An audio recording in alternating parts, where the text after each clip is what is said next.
Welcome to the Somatic Coaching Academy podcast. I'm Ani Anderson. And I'm Brian Trzaskos. Join us as we explore the science and art of trauma-sensitive somatic practices and tools. Strengthen your practice as a coach, therapist, or holistic professional. Master the art of motivating even the most challenging clients when you understand how to tap into and unlock your client's complete holistic intelligence. If you want to learn the most cutting-edge, research-supported skills for personal and professional mastery, you've come to the right place.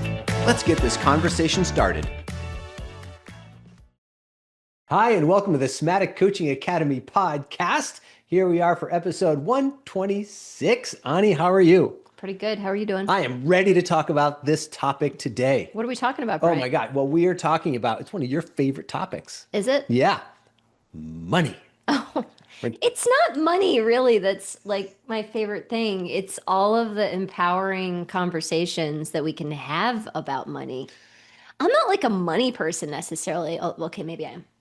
All right, let's talk about money. Okay, yeah. Well, I was going to say, it's like you love having all the empowering conversations of money because it reaches into so many parts of our lives in so many ways. It does. Right? So today we're talking about the top mindset blocks, stopping coaches and consultants from bringing in more cash. Let's do it. Let's do it.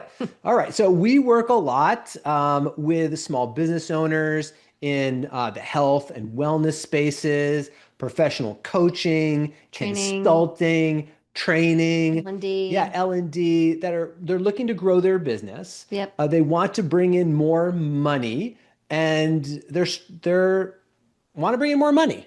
Period. And they may feel stuck at a plateau. They may feel like they're struggling. They're all at different levels. But let's face it, like if you're in business, part of business is being able to drive revenue into your company so that you can grow your company and provide a better service. Even if you're a solopreneur. And we, over our years helping people with these issues, we have helped people to start new practices, their own solopreneur private practices, all the way up to multi-million-dollar business owners. So we have a lot of experience in many different price ranges or income revenue levels, for sure.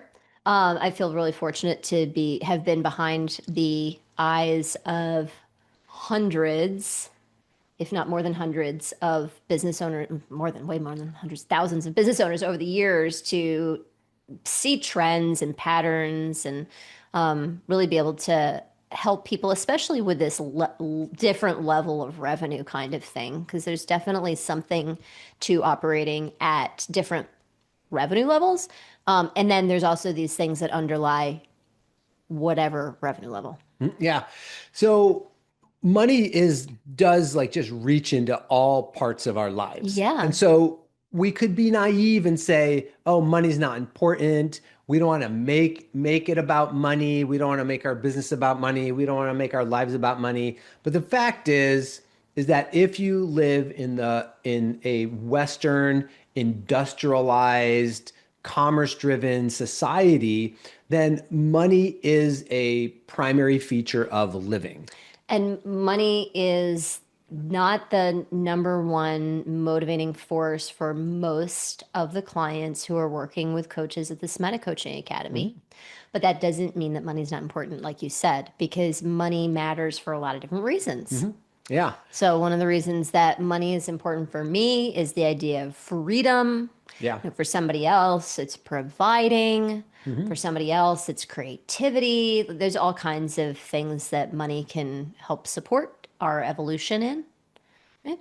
And it does touch every area of our lives, whether we like it or not. Yeah, whether we like it or not. There's a little saying that we need basically three things when we live in this world we live in. Number one is air. We need air to breathe. Number two is water. And number three is money. But I'm actually going to change that. Yeah. I think number two is money. Well, we buy filtered water here at your house, though. Most people are paying for water. Yeah, even if it's town or whatever. You might be paying taxes, water taxes. Right. So it's like air change it. and money. So, and maybe someday we'll have to pay for air. Yeah, who knows? Who knows? But at this moment in time, it's like we need air and then we need money to pay for all the other things that we use in our lives, Yeah. right? Yep. So that's why it's a major feature of stuff. Yeah.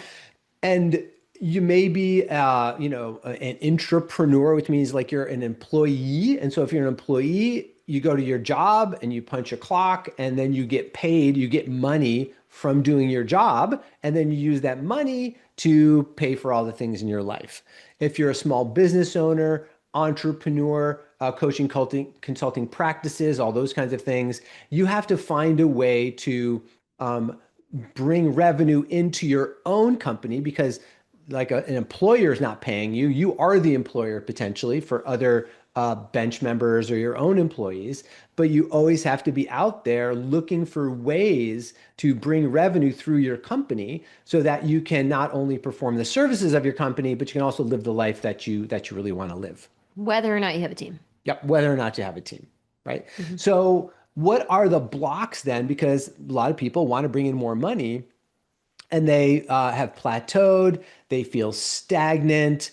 And so there are some type of, there's a block or there's a misalignment with understanding how money works or with them and their money, or potentially even really what it boils down to a lot is really kind of like valuing the self. We might call it self-worth, but it's really about valuing either ourselves and or valuing the services that we provide.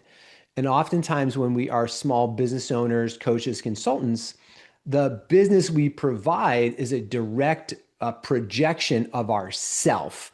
And so it can get really kind of wound in funny that way. I was just talking with, who was I talking about this with? Some group for us. Oh, our level 3 certification students yesterday. We were talking about how in order to move money, you need to have, I'm going to say a word and then I'm going to erase it and say a new word. So in order to move money, you need confidence. Now, actually, what you need is certainty, but I use the word confidence first because it's a word that people are more likely expecting me to say. Hmm. And it's then you can kind of like try that on. So, confidence makes sense to people. Like, I need confidence to be able to go to networking events, have conversations, put myself out there, Yep. have, you know, even to do the services that I do, I need confidence. Now, the reason that I'm moving the word confidence into certainty is there is a different flavor of it.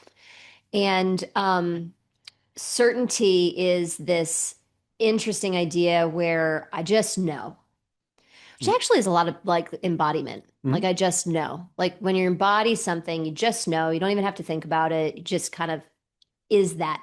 The reason I bring it up, Brian, is because you were talking about having self-worth in oneself or self-worth in the services that you're providing. We had this exact same conversation yesterday, and I was relating to the students that a lot of times out there we hear people say, own your worth.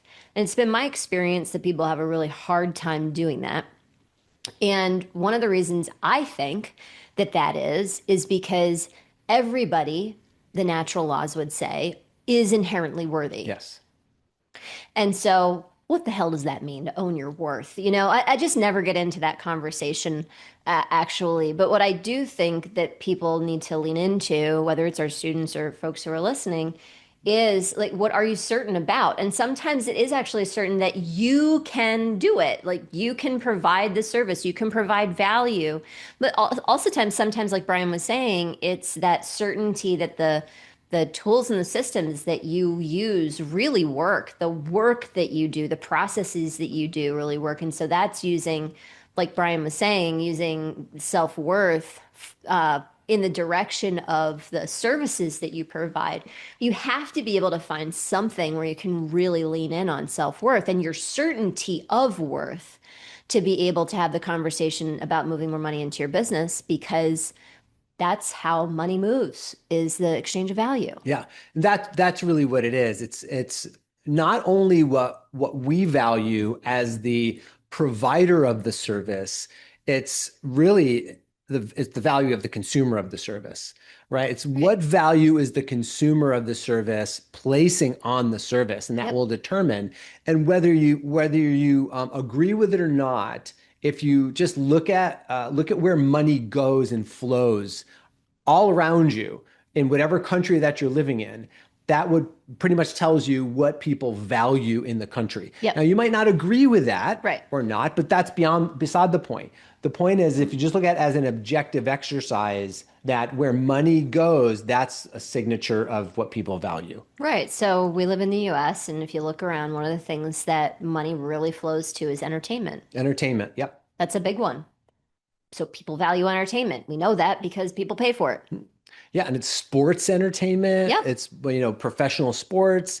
It's movies. It's streaming. It's Yachts and yep, boats and, leisure kind yeah, of entertainment. There's, yeah, a yeah, lot, a lot of money in lot of entertainment. money kind of flowing in those industries. So you just get an Like understanding. YouTube, like, Yep, and social media. And there's so much that's about entertainment and those things yep, too. yeah. So that's like you just get an idea of like money is going to flow to where value is perceived by the consumer, Right. right? Where value is perceived as a consumer.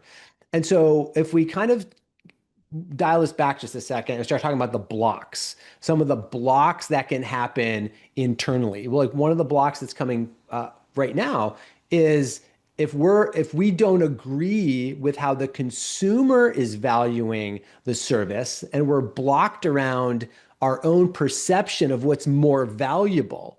Like you might think that the service you provide is more valuable than the place that people right now are spending a lot of money. Like we might believe here at Somatic Coaching Academy that the service of providing a personal transformation is more valuable than going to a football game. That might be our belief. However, if the broad consumer base is spending money going to the football game, not on their own personal transformation, then we have to let go of our attachment to our belief about it. And so the block would be if you are attached to what you provide is more valuable than what society deems is valuable, then you can't actually shift and change what you're doing if you have an attachment to that. Are you saying we're going into the football We're industry? going into the football industry, Ani. It's Yes, going to be exactly. for me. Going to the entertainment industry. Oh boy. Yeah. So that's but does that block kind of make sense? Like the attachment itself to our baby of what we provide can be a block. Well, I understand, when you say it like that, but I think people listening might hear what you said before and say, well, wait a minute, like personal transformation, for example, is really Mhm. valuable. And what are you saying? Should I go into the football business? Like, do you see what I mean? What do you Yeah, mean I sure. have to release attachment to it? Because I've got to sell the thing that I do. Mhm. So what are you saying there? Yeah. So it's not that you have to change what you're selling, you have to release your attachment to it. Because if you get upset, it's all I'm saying is if you get upset when people spend money on the thing that you don't value as much, that tells you you're attached to it. And just the fact that you're attached to it actually is a block that will make it very difficult for you to, let's say, market or put out in the world what you do value. Just that block, just that attachment that creates a level of emotional kind of discordance in you will affect your ability actually to provide what you want in the world in a way where people will see it as being valuable.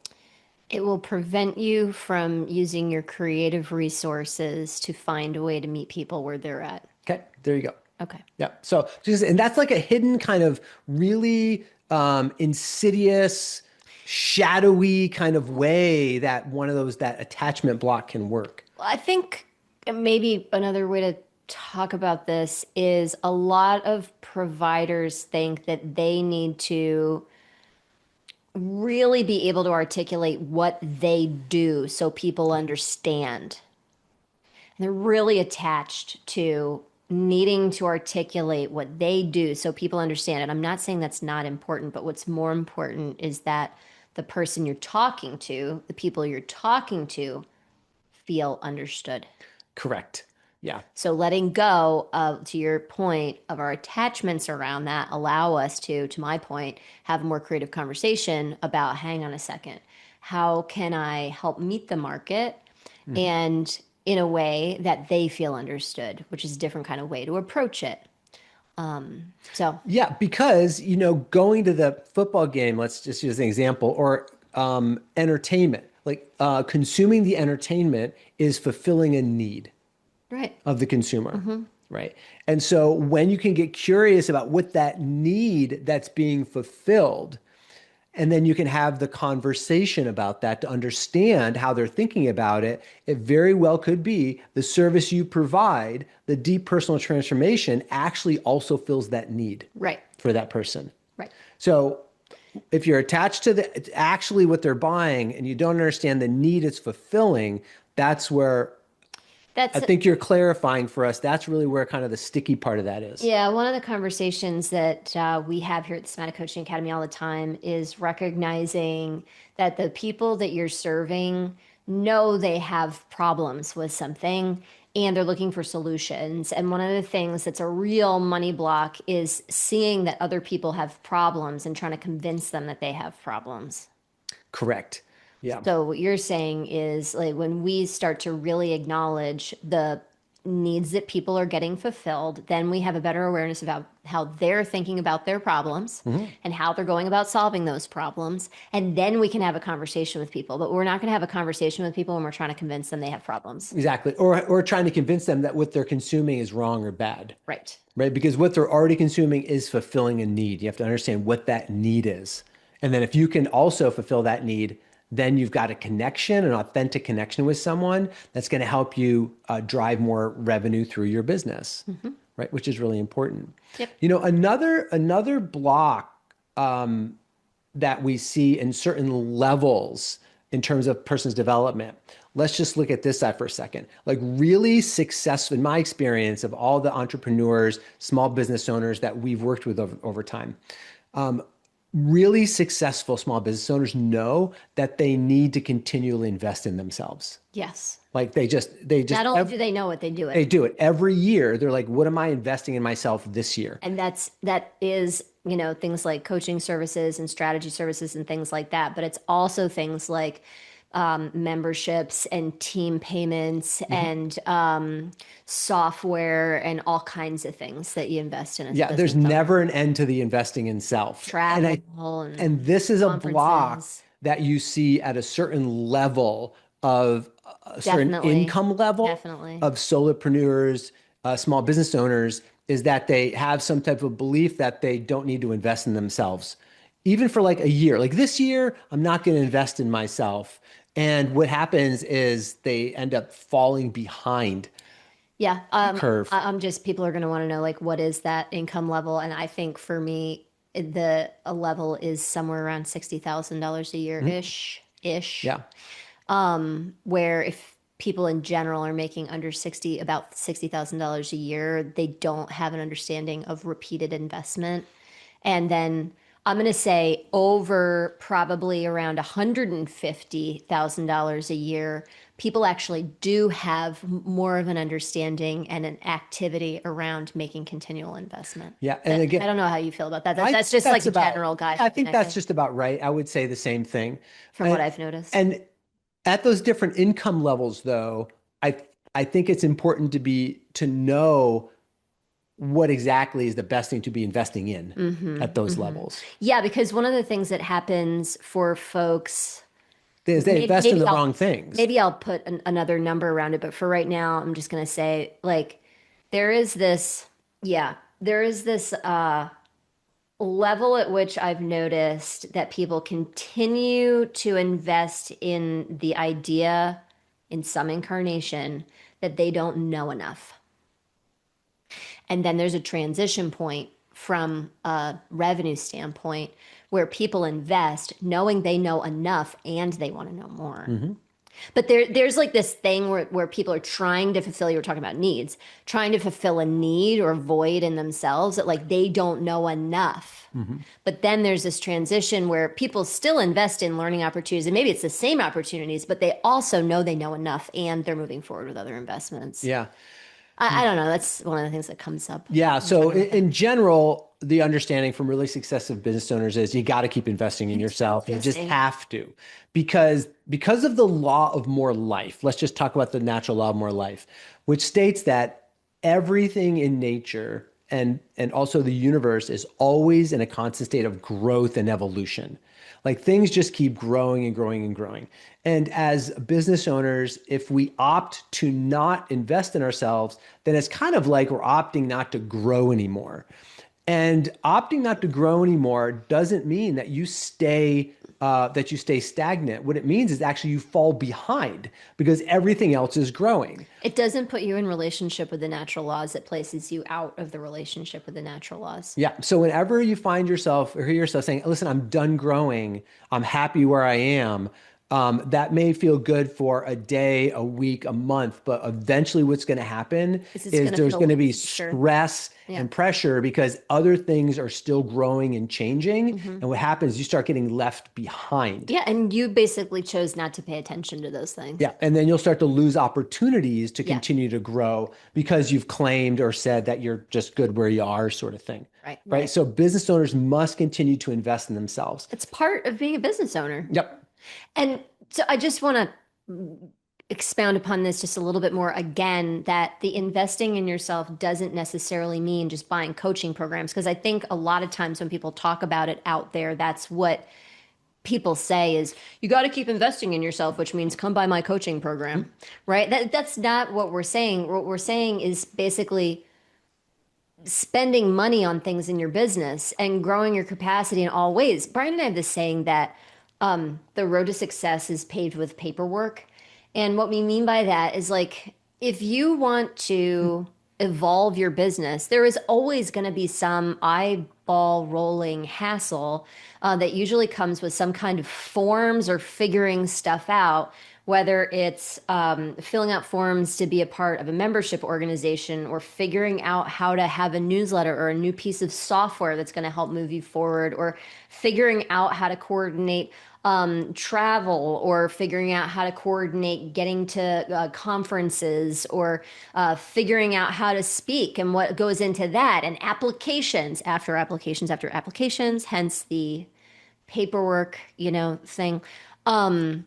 Just imagining the Wizard of Oz, but the yellow brick road is paved with paperwork. That's growth. There's always applications. There's always software attached to it. There's new apps you have to learn. There's new technology and all of that stuff. That's just a part of being a business owner. Yeah. Yeah. Agreed. Agreed. And that's investing in yourself. All of those things are investing in your business. Yeah.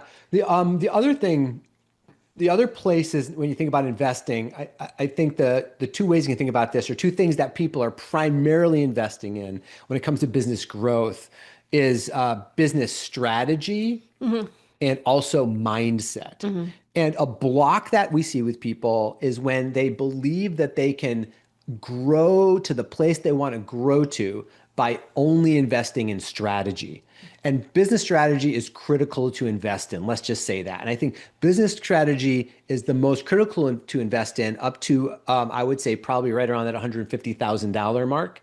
Like you have to have a strategy for You have to know something you have about to know something other about how you're people going about have doing it. gotten to do something. Exactly. Yeah, if you don't know anything, like, yeah, absolutely. And it doesn't matter what kind of sector you're in, Correct. by the Yep. way.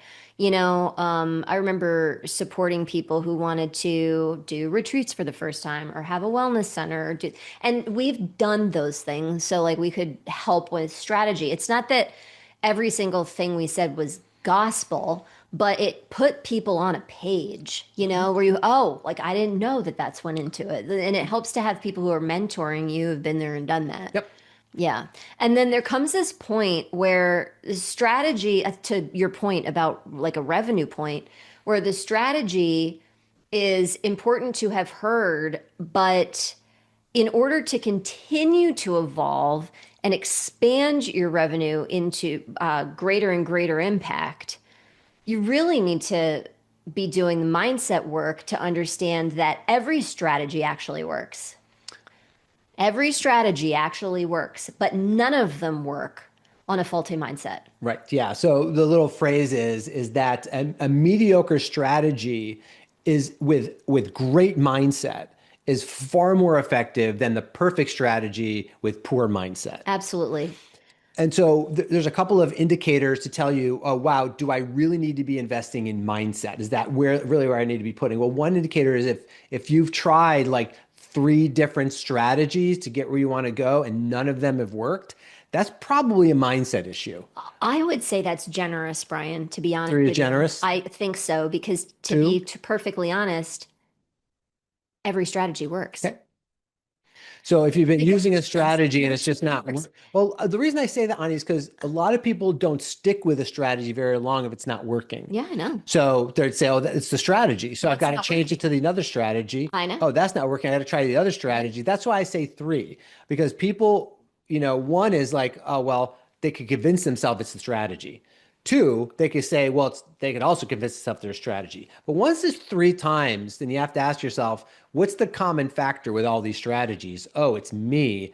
Then it's like, oh, I've got to work on my own mindset. And to your point about the three strategies, we've seen people do a podcasting strategy that doesn't work. And then they're going to do a stage strategy that doesn't work. And then they're going to do a networking strategy that doesn't work. And here's what they say: podcasting doesn't work, stages doesn't work, networking doesn't work. And you could go on to a fourth or a fifth one before you say it's about me. So we're Yep. saying, like, hey, if you're headlong into your first or second, or oh my gosh, your third one that isn't working, all the strategies work. Look towards mindset. Yep. Yeah. So the other indicator, go ahead. No, I was You're just gonna saying say one of my favorite phrases is like every strategy works, but nothing works on the quick stand of a faulty mindset. exactly. Yeah. It's gonna So suck you in. yeah, nothing works on the quicksand of a faulty mindset. Yeah, I love that. It's great. I was just going to say the other flag too is if you're stuck, if your revenue stuck at right around the $100,000, $150,000, $150,000 mark, and you just can't push back that Yep, past that, that's a mindset issue, I agree. right? You really need to be able to switch because what will get you that far is often really hard Hard work. work. Hard Congratulations, you've been work, able to and a work it. decent strategy will get you into those low six figures. Yep. But then what happens is you can't work any harder to get any further. And so you end up hitting that ceiling and then you just get exhausted. And that hard work, while it can be a strength, it can also be a liability when you start getting to that level of revenue in your business. And by the way, if you've been trying to get to six figures or $150,000 a year or something like that, you haven't been able to get yourself to get into the work that is required to Yeah. get yourself to those income levels, you probably still have some self-worth issues. Yeah, So exactly. Which just so comes you back to know. mindset again. Yeah. So you have to invest in strategy and you have to ask yourself seriously, do I really need to actually invest in mindset? Now, let's just say for a second too, like, well, what kind of mindset would you invest in? What kind of mindset support would you invest in? Because there's a lot of people out there who have mindset coach on their shingle, right? That they do mindset. But what you want to do is make sure a couple of things that they understand to some degree what service it is that you're providing. It's even better if they have experience in that area, but it's even better if they've helped people do what you want to be able to do. That's even better, right? So if they've actually helped other people get to the levels of income that you are wanting to get to, that's probably one of the most important features of working with a mindset professional. And another feature is what's their system? What's their system, their proven system of helping people to grow their, we could say mindset, but it really boils down also to their self-worth. Just your point on system, because a lot of mindset people out there are their system is their intuition. So check that out. Yeah, which is not a system. No, Yeah, intuition is not actually a proven system. no. But also, to your first point, you're going to have people out there who say they do mindset work who are actually strategists Hmm. who say they do mindset work. I've invested in a few people like that who haven't actually been able to really help me from a mindset issue because some people think mindset is telling people they can do it. That's not what we consider mindset. We consider mindset more complex than that, but some people consider mindset basically being able to tell people you can do it. You can do it. Kind of like cheerleading, Sure. you know? Yep. Some for some people that is mindset. So getting some more information about what they think mindset is really important. Yeah. And so if you're wondering kind of how we talk about it, go back and listen to a whole bunch of podcasts we've done on this. How for us, the blocks to taking action, the blocks to perceiving the world in a different way, they exist inside of your body. Like, you really have to be able to resource your physiology, your body, not just what's going on between your ears, what's going on actually in your soma, what's happening below your neck. And when you know how to resource those areas, it helps propel you forward to be able to get better results in your life, right? And actually start to grow what we might call like your self-worth bubble. So everybody has a certain level of self-worth. And we develop that level of self-worth through our early life conditioning, through what we learn about our lives through our parents and our societies and our schooling and all those, and history and the news and all those kinds of things. And then as we develop through our life experiences also can either feed our level of self-worth, or they can actually kind of take away a little bit of our level of self-worth. But everybody has a self-worth level, let's say. And because of that, like, some people have a lower self-worth level, and some people have a medium, some people have a higher one. And that's correlative to how much revenue and how much money that people have in their lives. There's actually some research around that kind of shows that as being, as important and predictable. So a lot of the work that we do with people in our programs is to help them expand their self-worth bubble, or expand their self-worth ceiling, or expand their That self-worth point. limit or set point, where we could talk about it a lot of different ways. But that's kind of the idea, is to expand your self-worth set point. And there's some caveats on how to do that. Because again, what's the top mindset block? It's really all kind of boils down a lot of times to how you value yourself, how you value what it is that you bring into the world, kind of just cycling back to what we started talking about when we kicked off this episode of the podcast. But how you expand that self-worth bubble is really, really important. And there's just a couple of things I want to note that are pitfalls around that. Because to your point, Ani, a lot of coaches will tell people to just charge your worth, what you noted just a little bit earlier. Yeah, well, when people have a self-worth issue, which to some degree a lot of people do, then as soon as somebody says charge your worth, guess what it does? Activates your self-worth stuff. Mm-hmm.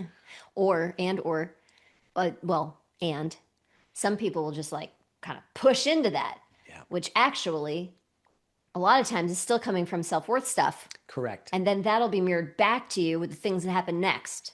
So you're not really like taking action then from a place of self-worth. You're actually taking action from a place of self-lack that you think Exactly. is self-worth, but it's masquerading. It's actually self-lack. Yeah. So what it looks like is this, like charging your worth. So say you're in a negotiation with somebody, or you've got your pricing for whatever product or program that you're doing, and someone pushes back on that pricing, and potentially this negotiation, could have longer legs to it. Like, in other words, this negotiation or this exchange with a person could have potentially years of investment in one another, in your service, in return for financial investment, Like lifetime value of a client lifetime kind of value of a thing. client. And if sometimes what can happen is, if your lack side of your self-worth comes up, what happens is we force the short-term gain. We become so rigid about the pricing or charging what we want to charge, that we actually, when we force it like that, we create a discordance or a difficult relationship with the client side of that. And they feel like they've been pushed too far. They feel like they're not getting it, in other words, it does not feel equitable for them. Equitable exchange, And right? because you've pushed so hard. And that's your lack self-worth side actually making that push to convince you that it's going to improve your self-worth. You get a short-term win, but you get a long-term loss. Now I'm just realizing, hearing you say that, a lot of people are concerned about being pushy. Comes up all the Yeah, time. all the time. The thing is, you should be concerned about being Sure. pushy when you're coming from lack, Hmm. Yeah. right? Mhm. Like, it never kind of occurred to me Yeah. like that. But you don't have to be. you don't have to be concerned about being pushy when you're coming from a true place of self-worth, because actually a true place of self-worth is actually not just self-worth, it's other worth too. Hmm. And so you're really looking at this like opportunity to share value and share growth and things like that. And so you're going to come at it from a totally different place, and you don't have to worry about being pushy. Hmm. Yeah. But you actually have to worry about being pushy if you're Yep. coming from a place of self-lack. Yep. Yep. And I've done that. I've done that earlier in my career. Have pushed for the short-term win because I was like, oh yeah, I'm proving to myself that I'm worth it, and then I lose the business later on down the line, It's and then I feel terrible about myself, and I didn't link it back to because I was pushing in the beginning, but it feeds back into I'm not really worth, or my service isn't really worth what I thought it was. Well, that's very self-aware of you, but also, you could have gone through that process and not known that it had anything to do with you, Yep. right? Hmm. You could have had no awareness around it, first of all, or you could think that it was the other person Yep. or the situation or whatever, the world. That's one that I've seen kind of come up recently, Mm. by the way, and the world is kind of crazy right now. Yep. And I've had people make meaning that things that they're, coming from a lack-based kind of mindset, and they're going to make meaning of it that the world is just the way it is right now, and Yeah. that's what's not working Well, it's not anybody. working. Yeah, exactly. So, So how do we actually flip this around? Because that self-worth bubble, your current level of self-worth, that's a program that's in your physiology. That program wants to stay there. You might not want it consciously to be there, but subconscious wants it to stay the subconscious same. love Yeah, it. it wants to stay the same. So it's going to find ways to manipulate your behavior and to keep it there. And one of those ways is to force you to go for a short-term win, long-term loss scenario. So how do we switch this around? And I know what I'm about to say could be interpreted as being, well, I'm just going to say it and then we're going to flesh out some of the interpretations, okay? Okay. Because the law of gender, it's one of the other natural laws, basically tells us that there is a flow, an equitable flow between giving and receiving. Giving and receiving, it's always an equitable flow. And when we want to bring more revenue through our business, that's the receiving side of things, right? That's the receiver. We're receiving revenue, receiving money.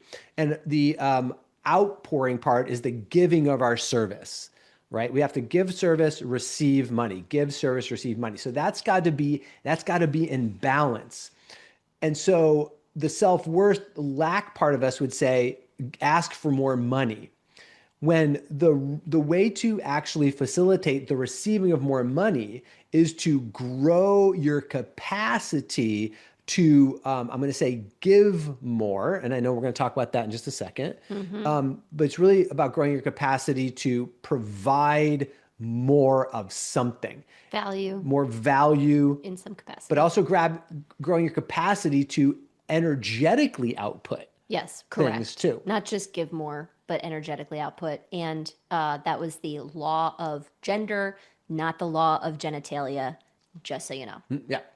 It's Yep. an energetic, it's an energy, not a genitalia Correct. issue. Yep. And that's important to what I think we might talk about next. Because as soon as we start to talk about people adding more value, I get on a soapbox about like protecting my people around how women often view Mm, themselves, and and I've been in this camp as well, where we could say like I'm adding value all the time. I'm actually exhausted from adding value. And listen, ladies, if you're listening and you're like, preach, okay, I've been there too, and let's have a conversation here. Um, because the thing is, you need to look at the, like Brian was saying, the what you're receiving and what you're giving out. So you may be outputting value, but what are you receiving back? And some of the things that we output value on do not actually get monetary return in how our society has kind of, consciously or subconsciously determined value exchange. Some of the things that we add value, some of the ways we add value in our lives come back as things like appreciation or love or things like that. So, I'll go there with the example of the kind of value output that people of both genders and genitalia put out in the home, Mm. right? And how that it's not like people are getting paid because they did the dishes. I mean, if people were getting paid for doing the dishes, they might do more dishes. But you know what I mean. Mm. But it's not just in the home, right? Like there are ways that we add value in other capacities that don't have necessarily a monetary exchange. Like think about the community organization that you volunteer in and stuff. So what do you get back from that? I mean, when we volunteer, one of the things we get back is impact. You know, we get to see that we made an impact. And so, where there is value exchange, there is a reciprocity of some capacity, but it might not be in money. And so, if you want to make more money, you need to look at using your energetic resources and growing your capacity to add value in places where the energetic exchange back is actually money. Mm. Yeah. So you have to be able to clearly ask for money Yeah, in exchange for what you're providing. right, Because if you don't clearly ask for that, then what you're really doing is you're receiving whatever it is that subconsciously you've been programmed to receive. right. And that might be that it might be that appreciation, it might be that love, it might be whatever it is that you feel like you're lacking most subconsciously. You might Mm-hmm. even not be consciously aware of it. And so you're always being compensated in some way for everything that you're giving out. It just might not be in the form of money. And in order to get it in the form of money, you have to clearly ask for it in that form. Yeah, this was a big learning for me. I was programmed as a kid, and I've been making money in like a career since the age of 9, by the way. That was my very first job as a professional performer, and then I went into a professional performing career, and I've been making money since the age of 9. So just to say that, for some context. But I recognize that I was programmed pretty strongly to look for the reciprocity of appreciation. Mm-hmm. And so, as an adult, when I wanted to increase my income and I felt very stuck, I recognized that one of the things is I would get appreciation back and I would feel like I did a good job. And then that was enough. And that actually asking for money was asking for too much. Mm-hmm. But I also was really disgruntled about the places in my life where I was adding value, but I wasn't getting appreciation. Mm-hmm. And I would complain that I wasn't getting appreciation. And then I would complain that I wanted to get paid. So a big shift for me was looking at where I was adding value and what the reciprocity was, and where I was getting specifically for me, in my example, appreciation in exchange, where I wanted to get money and shift that. And I started to actually look for receiving money as the exchange rather than appreciation. And then one of the things that I did was I started to shift where I wasn't getting appreciation in other areas of my life, for example, cooking, and I started to add money in that place so that I wasn't adding all this value Mm-hmm. that I wasn't getting the equal exchange that I wanted. So we had somebody start to cook for us many years ago. Super awesome, but I was able to do that because I started shifting the value exchange that I had in my life. Yep. So anyway, just a personal reflection on Mm-hmm. that one, because I know talking about this sometimes is like, what? But you can actually transmute this stuff. Mm-hmm. But you need to have, well, the support, obviously, to be able to do it, and the people who know what they're doing on your team, aka invest in yourself, I guess. But you also need to have the self-worth and work on the self-worth and grow your capacity of self-worth to keep stepping into these inquiries in yourself, because having this kind of level of self-insight and then being able to take action on it does require a certain level of self-worth to put that into action. Yep. Yeah. And of course, we help you grow those things by doing body practices, because you kind of like energetically build your resonance and capacity so that you can go do those actions in the world and not just force yourself, or just not force yourself, Yep. or Yeah. make it kind of traumatic. Yeah, exactly. So it's really about growing capacity. I mean, I It's think I really, think if we really had to what it's kind of about. underline a primary theme of this episode, if you really want to, well, the block is, let's just come back to the block again. What's the one of the top mindset blocks is I don't have to grow my capacity anymore. Yep. That would be the block. I don't have to grow my capacity anymore as a business owner, and and money for some reason should be flowing into me for Nope. whatever reason without me growing my capacity anymore. Nope. So that's Yep. a key block. So Yep. if you want to bring more revenue, one of the most important things to do from a mindset energetic perspective is to grow your capacity. And your capacity doesn't exist between your ears. Your capacity is your energetic capacity that flows through your entire body, your entire being. And when you can get a more capacity in, so that your body can hold more capacity, but also allow more energetic capacity to flow through you, that's what gives you enough and more energy to be able to basically do the business activities, grow. And by the way, then it doesn't feel hard either. It feels like a natural progression of who you are because you're naturally growing the way that everything else grows. It's kind of like the wattage on a light bulb. Like there's a different amount of output in a 30-watt bulb and there is a 40-watt bulb than there is a 60-watt bulb, right? Like if you need more light, you put in a higher wattage bulb. It's kind of like increasing your capacity to hold the wattage Yeah, so that it can be a brighter light bulb. yeah, it might not be the best analogy because it's the same amount of energy going into the bulb. It's just there's more you're changing the amount of resistance in the bulb, which gives you a different amount of light. Well, that works, doesn't it? So we'd have to flush that one out But to make it work a little bit better. it worked well for me. Yeah, okay. So it works well for you. That's good. But anyway, just the way Decrease the resistance. yeah, Come on. decrease the resistance. Yeah. But that actually makes a dimmer bulb, not a brighter bulb. The brighter bulbs have well, more resistance associated with Listen, it. That's the I thing. thought that was awesome. But, if you've got a better, and I'm sure listeners are like, I've got the perfect metaphor, well, let us know. Leave us a comment under the YouTube video, send us an email, put it in some comments section or whatever, and let us know what metaphor you think would be a good metaphor for this conversation. That's right. And so let us know. Thanks for joining us. Grow your self-worth bubble, and we'll see you next week. Bye-bye. Thank you for listening to this episode. We hope that this conversation will help you improve your practice and change the way you think about your work, your clients, and yourself. Continue your exploration of trauma-sensitive somatic coaching by listening to more podcast episodes at somaticcoachingacademy.com.